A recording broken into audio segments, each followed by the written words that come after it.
As you know, I'm Father Mark, and I'm the parish priest here at the Parish Church of St Mary the Virgin here in Petworth. And you know me in school because I'm a school governor as well. It's lovely that we can at least have assemblies, even if it's just through this medium of a video, rather than having assemblies together. Although I'm looking forward to you all coming into church in the last week of term to celebrate our Christmas. Shall we start by making together the sign of the cross? In the name of the Father, and of the Son, and of the Holy Spirit. Amen. The Lord be with you. And also with you. Fantastic. Now, I'm going to light our candles. I've just had a service here in church, and I've just blown them out actually, because every morning, when it's not my day off on Mondays, we have a communion service here to start the day where we break the bread and share the wine, and that's where we believe God comes into our hearts. You might remember, those who were at school last year, our Advent Eucharist, which was a lovely service which we had in the assembly hall, where we had the bread and the wine and remember that Jesus is present, because it's one of his commands to us. And the light represents the fact that Jesus is here. It's a lovely thing, a flickering flame, reminding us of the light of Christ. But I've got some more candles here at the moment. This is our Advent wreath. I'll just bring you a bit closer so you can see it better.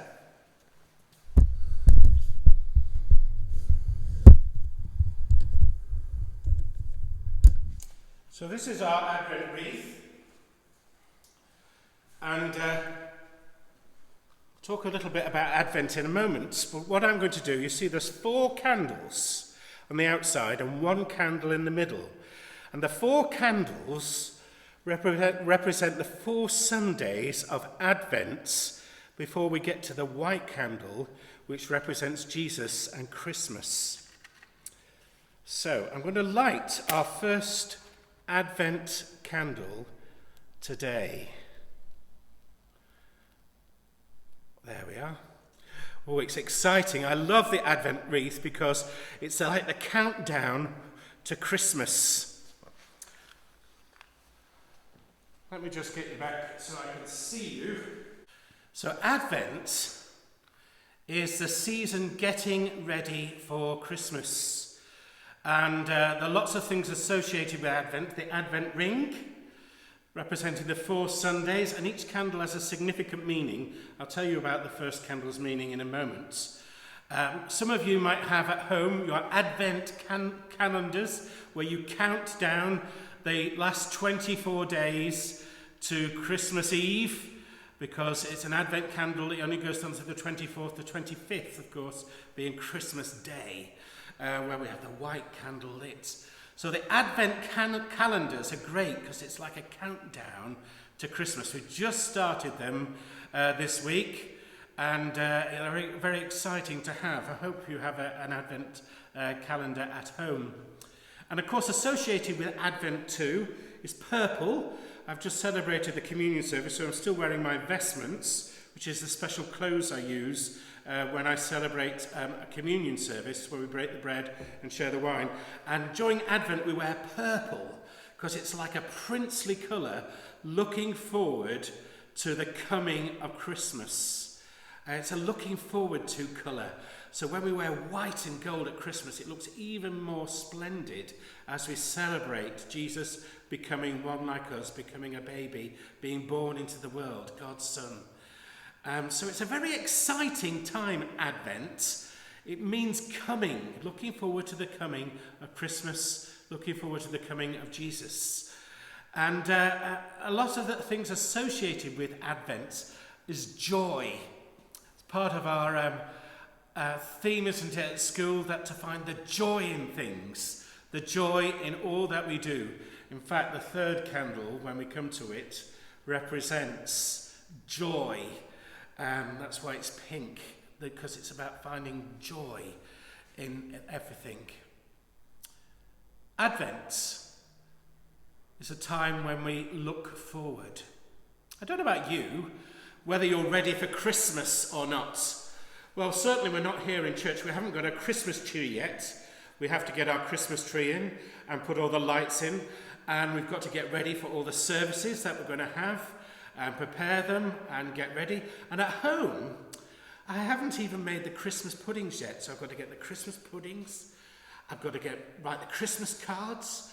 I've got to get the turkey, of course. And I've got to get all the other different things to get ready for Christmas. I'm not ready yet. Fortunately, we've got a countdown, so we've got another 3 Sundays before Christmas. So I've got a bit of time to get ready. And in the same way, we see how God got the world ready for the coming of Jesus, coming into the world. It didn't just happen. It happened after God got the world ready to receive him, so that when he came, they recognized him. And each candle on the Advent wreath represents how God got the world ready for the coming of his Son. And the first candle here represents the people of God. So God didn't just send Jesus into the world, he got the world ready so that when he came, they recognized him. And the first thing he needed is a people who were God-centered, people who listened to him, starting with Abraham and Isaac and all the people we see in the Bible in the Old Testament. He got the people ready, and they represented there by the candle, people who responded to his message in their hearts. And the patriarchs, as we call them, those people in the Old Testament who responded to God's call, are represented in our first candle. So it took centuries before God was ready to send his Son. And the second candle, we see how he got them ready by sending prophets, and then John the Baptist, the last prophet, and Mary, the last candle, before finally he was ready to send his Son at Christmas, which was 2,000 years ago. The people were ready and expectant for a Messiah, the one who was going to come. Are you ready for Christmas? Well, I'm sure you're not. I'm sure they've got lots of things to do, lots of presents to buy, lots of things to do. But above all, Christmas is about celebrating the fact that God loves us so much that he sent his Son into the world. Get your heart ready, as well as all the other things that we've got to do for Christmas. I'm excited. Advent is an exciting time as we count down. A sense of expectation, a sense of joy in this beautiful season. And above all, it's about receiving that joy into our hearts. I'm going to say a prayer. Please do join in. So get yourself nice and comfortable, nice and prayerful in your classrooms. Just be nice and still and listen to the words and join in by saying Amen at the end. And then we'll say the Lord's Prayer afterwards.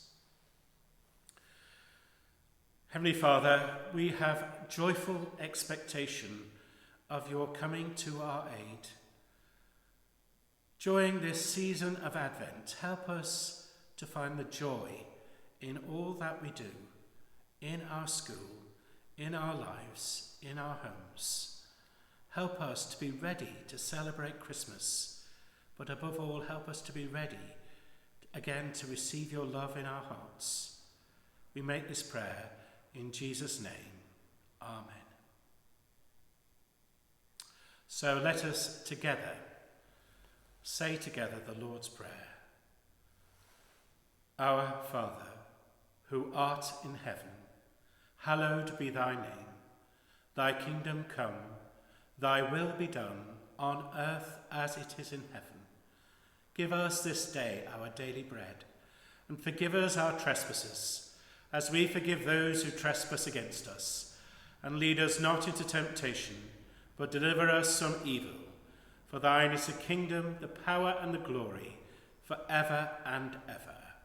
Amen.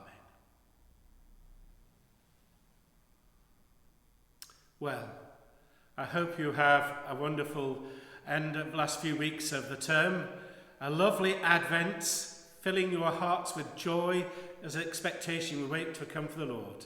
So may Almighty God bless you, the Father, the Son, and the Holy Spirit. Amen. So let us listen to this hymn again and find the joy in our hearts. Bye.